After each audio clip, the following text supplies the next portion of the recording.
ಇಂದೇ ಡೌನ್ಲೋಡ್ ಮಾಡಿ ಮತ್ತು ನಿಮ್ಮ ನೆಚ್ಚಿನ ಶೋಗಳನ್ನ ಆನಂದಿಸಿ. ತಿಮ್ಮಣ್ಣ, ಇದು ಏನ್ ಗೊತ್ತಾ? ಯಂತ್ರೋದ್ಧಾರಕ. ನೀನು 4 ಯಾಮದಲ್ಲಿ ಬಂದು ನನಗೆ ನಮಸ್ಕಾರ ಮಾಡಿ ಹೋದೆಯಲ್ಲ, ಆಗ ಯಾಕೆ ಹೀಗೆ ಮಾಡಬೇಕು ಅನ್ನೋ ಪ್ರಶ್ನೆ ನಿನಗೆ ಬರಲಿಲ್ವಾ? ಇಲ್ಲ ಗುರುಗಳೇ, ನೀವು ಹೇಳಿದ ಮಾತನ್ನ ಚಾಚು ತಪ್ಪದೆ ಪಾಲಿಸ್ಬೇಕಂತಷ್ಟೇ ಅನಿಸ್ತಿತ್ತು. ಹಾಗೆ ಪ್ರತಿ ಯಾಮಕ್ಕೂ ಚಂದ್ರ ಯಾವಾಗ ಮುಂದೆ ಹೋಗ್ತಾನೆ ಅಂತ ಕಾಯ್ತಾ ಇರ್ತಿದ್ದೆ.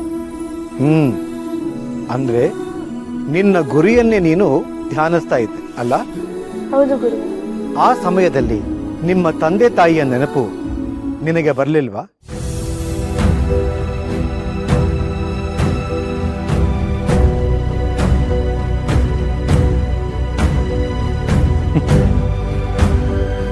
ನೆನಪಾಗ್ಲಿಲ್ಲ ಅನ್ನೋ ಮಾತ್ರಕ್ಕೆ ಅವರು ನಿನ್ನಿಂದ ದೂರ ಇದ್ದಾರೆ ಅಂತ ಅಲ್ಲ, ಅವರು ನಿನ್ನೊಳಗೆ ಇದ್ದಾರೆ.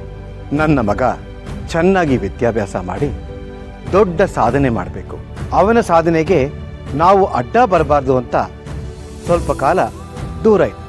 ಅವರ ತ್ಯಾಗಕ್ಕೆ ನೀನು ಕೊಡಬಹುದಾದ ಬೆಲೆ ಏನು ಗೊತ್ತಾ?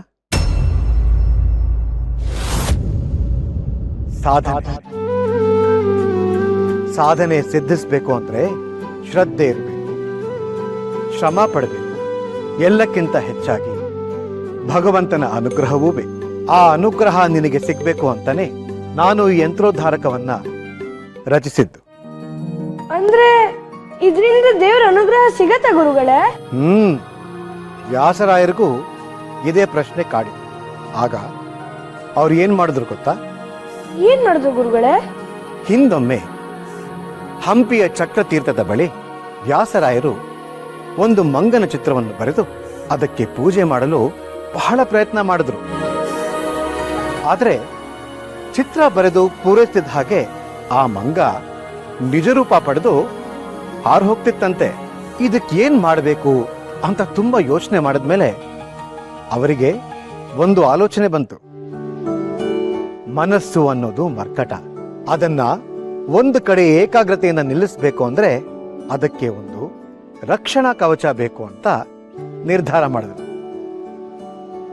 ಆಗ ರಕ್ಷಣಾ ಕವಚವಾಗಿ ನಿರ್ಮಿಸಿದ್ದೇ ಯಂತ್ರೋದ್ಧಾರಕ ಹನುಮಂತ. ಆಗ ಹಾರು ಹೋಗ್ತಿದ್ದ ಹನುಮಂತ ನೇರವಾಗಿ ಬಂದು ಆ ಚಿತ್ರದಲ್ಲಿ ಸ್ಥಿರವಾಗಿ ನಿಂತುಬಿಟ್ನಂತೆ. ಚಂಚಲವಾದ ಮನಸ್ಸು ಎಂಬ ಮರ್ಕಟವನ್ನ ಏಕಾಗ್ರತೆಯ ಬಿಂದುವಿನಲ್ಲಿ ಬಂಧಿಸುವ ಮಹಾನ್ ಶಕ್ತಿಶಾಲಿ ಯಂತ್ರ ಈ ಯಂತ್ರೋದ್ಧಾರಕ.